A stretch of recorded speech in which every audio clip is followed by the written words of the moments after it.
Welcome students, यह video BA first year second semester के विद्यार्थियों के लिए महत्वपूर्ण है।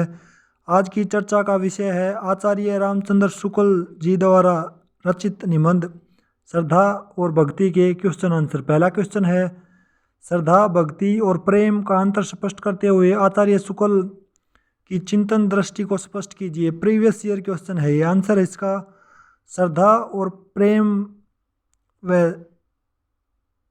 श्रद्धा और भक्ति के अंतर को आचार्य शुक्ल जी ने मनोवैज्ञानिक तथ्यों का सहारा न लेते हुए साहित्यकार के रूप में इनका विवेचन किया है, यानी व्यवहारिक तौर पर इनको डिफाइन किया है।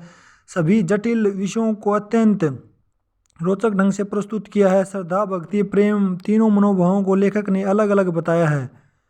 पहला स्टेटमेंट है, श्रद्धा और प्रेम में अंतर। रामचंद्र शुक्ल ने श्रद्धा व प्रेम के गुणों, तत्वों आदि के आधार पर इन दोनों में अलग अलग दर्शाया है। गुणों और तत्वों के आधार पर उन्होंने श्रद्धा व प्रेम में मुख्यतः निम्नलिखित अंतर को दर्शाया है। पहला अंतर है श्रद्धा व प्रेम में प्रकृति के आधार पर अंतर। आचार्य रामचंद्र शुक्ल जी कहते हैं कि जब हम किसी व्यक्ति में ऐसे गुण व शक्ति आदि का विकास होते हुए देखते हैं जो सामान्य व्यक्ति में नहीं होते, तब उन गुणों व शक्तियों को देखकर हमारे मन में जो स्थायी आनंद उत्पन्न होता है वह श्रद्धा कहलाती है। जबकि जब हम किसी व्यक्ति में ऐसे गुणों को देखकर उसके प्रति आसक्त होते हैं जिन गुणों की प्राप्ति में उसका अपना कोई योगदान नहीं है, उसे प्रेम कहा जाता है। श्रद्धा में सम्मान की भावना होती है और प्रेम में अधिकार की भावना ग्रस्त होती है। दूसरी स्टेटमेंट है, श्रद्धा व प्रेम की व्यापकता में अंतर, यानी श्रद्धा में व्यापकता होती है और प्रेम में व्यापकता नहीं होती। स्टेटमेंट देखते हैं, श्रद्धा में मनुष्य की भावना व्यापक व हृदय उदार हो जाता है। वह चाहता है कि उसके हृदय के प्रति अन्य लोगों भी श्रद्धा रखें, उसे उतना ही सम्मान दे जितना वह स्वयं को देता है। जबकि प्रेम में व्यापकता नहीं होती। तीसरी स्टेटमेंट है, श्रद्धा व प्रेम में अनुभव के आधार पर अंतर। व्यक्ति में अनुभव के आधार पर श्रद्धा व प्रेम दोनों अलग अलग मनोभाव सिद्ध होते हैं। प्रेम को भी भावना मनुष्य के अपने निजी अनुभव पर आधारित होती है।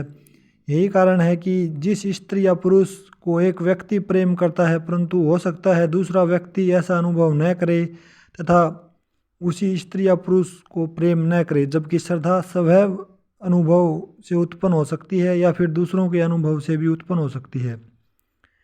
ख भाग, श्रद्धा व भक्ति में अंतर।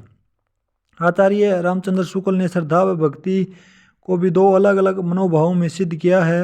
उन्होंने श्रद्धा व भक्ति में मुख्य अंतर निम्नलिखित माने हैं। पहला अंतर माना है निकटता के आधार पर अंतर। श्रद्धा व भक्ति में निकटता की भावना के आधार पर अंतर दिखाई देता है। श्रद्धालु अपने श्रद्धेय से दूर रहकर भी अपनी श्रद्धा दर्शा सकता है, जबकि भक्ति के क्षेत्र में भगत अपने आराध्य की निकटता की कामना करता है। स्टेटमेंट है, कर्म के आधार पर श्रद्धा व भक्ति में अंतर। भक्ति के क्षेत्र में प्राय भगत द्वारा उसके आराध्य के कर्मों के संपादन में योगदान की अपेक्षा की जाती है। भगत अपने आराध्य के महत्व को बढ़ाने के लिए अपने जीवन का कुछ अंश समर्पित करता है, परंतु श्रद्धा का क्षेत्र ऐसा नहीं है। श्रद्धालु अपने श्रद्धेय के गुणों, शक्तियों आदि के प्रति श्रद्धा दर्शाकर उसे प्रेरित कर सकता है। तीसरी स्टेटमेंट है, श्रद्धा व भक्ति में प्रकृति के आधार पर अंतर।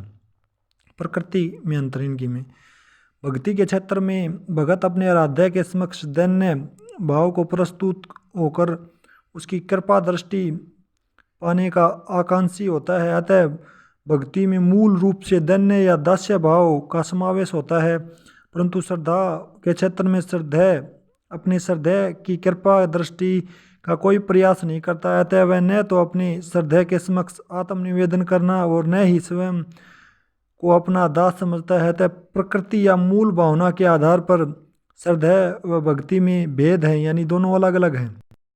क्वेश्चन नंबर 2 है, श्रद्धा और भक्ति की निबंध शैली का विश्लेषण कीजिए। आंसर है, आचार्य रामचंद्र शुक्ल द्वारा रचित निबंध श्रद्धा और भक्ति की शैलीगत विशेषताएं निम्नलिखित हैं। पहली विशेषता है सूत्रात्मक शैली।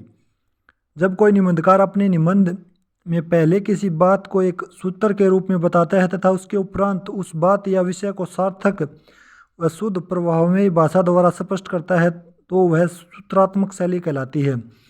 आचार्य रामचंद्र शुक्ल हिंदी साहित्य में अपनी सूत्रात्मक शैली के लिए विख्यात या प्रसिद्ध हैं। उन्होंने फॉर्मूला दिया था कि श्रद्धा और प्रेम मिलकर भक्ति का निर्माण करते हैं। दूसरी स्टेटमेंट है तुलनात्मक शैली।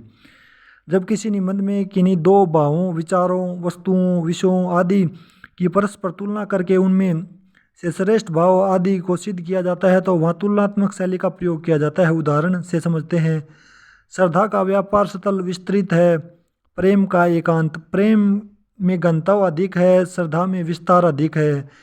किसी मनुष्य से प्रेम करने वाले दो या एक ही मिलेंगे, पर उस पर श्रद्धा रखने वाले सैकड़ों, हजारों, लाखों, करोड़ों लोग मिल सकते हैं। तीसरी स्टेटमेंट है व्यंग्यात्मक शैली। जब निबंधकार किसी अवगुण, पाप, भ्रष्ट आचरण आदि को रेखांकित करते हुए व्यंग का प्रयोग करता है जिससे लक्षित व्यक्ति के मन पर चोट सी लगे, इसे व्यंग्यात्मक शैली कहा जाता है। उदाहरण से समझते हैं। वाणी और कार्यप्रणाली की नकल की जाती है और बड़ी सफाई से की जाती है। हिप्पोपदेस ने गधे ने तो बाघ की खाल ही ओढ़ी थी, पर ये लोग बाघ की बोली भी बोल लेते हैं। स्टेटमेंट है वर्णनात्मक शैली। आचार्य रामचंद्र शुक्ल ने अनेक स्थानों पर वर्णनात्मक शैली का प्रयोग किया है। उदाहरण से समझते हैं। श्रद्धा महत्व की आनंदपूर्ण स्वीकृति के साथ साथ पूज्य भक्ति का संवाद है। यदि हमें निश्चय हो जाएगा कि कोई मनुष्य बड़ा वीर, बड़ा सज्जन, बड़ा गुणी, बड़ा दानी, बड़ा विद्वान, बड़ा परोपकारी, बड़ा महात्मा है, तो हमारे आनंद का एक विषय हो जाएगा कि इससे सिद्ध होता है कि जिन कर्मों के प्रति श्रद्धा होती है उनका होना संसार को वांछित है, संसार वांछित है। चिंतन मूलक शैली।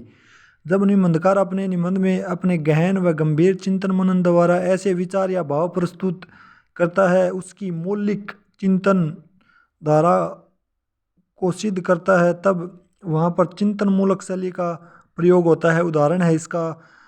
कर्म की क्षमता प्राप्त करने के लिए बार बार कर्ता ही की ओर आंख उठती है। कर्मों से कर्ता की स्थिति को जो मनोहरता प्राप्त होती है उस पर मुग्ध होकर बहुत से प्राणी उन कर्मों की ओर प्रेरित होते हैं। कर्ता अपने सत्कर्म द्वारा एक विस्तृत क्षेत्र में मनुष्य की सद विकृतियों के आकर्षण का एक शक्ति केंद्र हो जाता है। नंबर 3 है श्रद्धा भक्ति का सार अपने शब्दों में लिखिए निबंध का। या श्रद्धा भक्ति निबंध के मूल भावों को स्पष्ट कीजिए। यह क्वेश्चन आपके प्रीवियस ईयर एमडी और कुरुक्षेत्र यूनिवर्सिटी ने 2014, 15, 11, 18 में पूछा है। आंसर है इसका श्रद्धा और भक्ति की रचना आचार्य रामचंद्र शुक्ल द्वारा की गई है। लेखक ने श्रद्धा भक्ति की परिभाषा देते हुए अपने निबंध में मनोवैज्ञानिक न होकर इसे व्यवहारिक दृष्टिकोण पर आधारित है। ये पहली स्टेटमेंट है श्रद्धा और प्रेम में अंतर। आचार्य रामचंद्र शुक्ल ने श्रद्धा और प्रेम को अलग अलग माना है। उनके अनुसार प्रेम का क्षेत्र सीमित है और श्रद्धा का क्षेत्र व्यापक है और विस्तृत है। प्रेम में प्रेमी युगल एक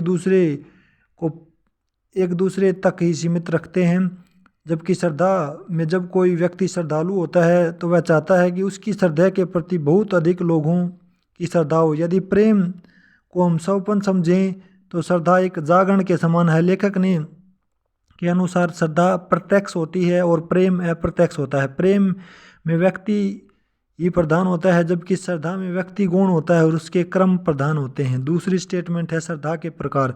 प्रस्तुत निबंध में आचार्य रामचंद्र शुक्ल जी ने श्रद्धा को 3 भागों में विभाजित किया है। पहली स्टेटमेंट है प्रतिभा संबंधिनी, दूसरी है शील संबंधिनी, तीसरी है साधन संपत्ति संबंधिनी। यानी 3 भाग हैं इस श्रद्धा के आचार्य शुक्ल जी के अनुसार। प्रतिभा संबंधिनी श्रद्धा के लिए श्रद्धालु के गुणों को ग्रहण करने की क्षमता के साथ साथ उसमें निपुणता भी होनी चाहिए।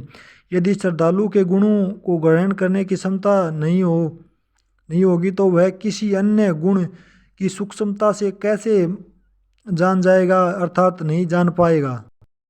वह अपनी गुणवत्ता को जानेगा ही नहीं तो श्रद्धा की उत्पत्ति कैसे होगी। शील संबंधी श्रद्धा शुक्ल जी के अनुसार प्रत्येक व्यक्ति के लिए अनिवार्यता है। धर्म को ही दूसरे शब्दों में शील कहते हैं।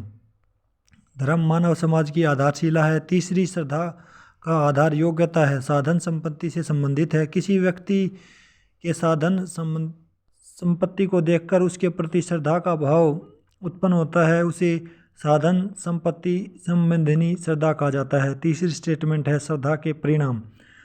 श्रद्धा मनुष्य के कार्यों को सहज सरल बनाती है, इससे आत्मविश्वास बढ़ जाता है। इतना ही नहीं, यह व्यक्ति के अंदर साहस भी उत्पन्न करती है। हमें अपवाद रूप में श्रद्धा से जो पाखंड का क्षेत्र उत्पन्न होता है उसे बचाना चाहिए। श्रद्धा अपने आप में एक सद्गुण और सात्कर्य है, जिससे कोई किसी प्रकार का समझौता या सौदेबाजी नहीं चल सकती। कायरता और चापलूसी को हम श्रद्धा नहीं कह सकते। श्रद्धा यातना और चापलूसी से कोसों दूर रहती है। आचार्य शुक्ल जी ने श्रद्धा और दया को भी अलग अलग विभाजित किया है। वे कहते हैं श्रद्धा सामर्थ्य के प्रति होती है और दया असामर्थ्य के प्रति होती है। हम ज्ञानी सज्जनों, पंडितों और विद्वानों को दान श्रद्धा के कारण देते हैं। दूसरी तरफ हम अपाहिजों, अंधों, लंगड़ों को दान दया के प्रति होकर देते हैं। स्टेटमेंट है भक्ति की विवेचना। श्रद्धा और प्रेम के योग से भक्ति उत्पन्न होती है। भक्ति तभी जन्म लेती है जब श्रद्धालु श्रद्धा के प्रति अत्यधिक समर्पित होकर उसकी पूजा करने लगे, फिर यह उसका सामीप्य भी पाना चाहता है।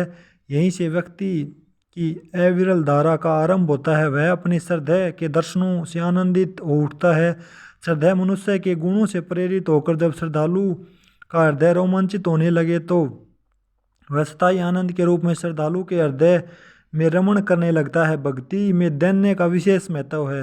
भगत आराध्य के महत्व और अपने लघुत्व की ओर ध्यान देता है। रामचंद्र शुक्ल जी का कथन है कि मानव को सिद्धांतों के चक्कर में नहीं पड़ना चाहिए, बल्कि कर्म सौंदर्य की ओर ध्यान देना चाहिए। सद्वर्तियों से ही जीवन ऊंचा होता है। शुक्ल जी ने स्पष्ट किया है कि भक्ति का स्थान मानव हृदय में है, वहीं भक्ति का प्रादुर्भाव होता है। भगत अपने आराध्य के प्रति श्रद्धा और प्रेम के कारण ही आकर्षित होता है। Students, that's it's for now. Thanks for watching video. जय हिंद, जय Bharat. Keep learning, keep writing. God bless you all.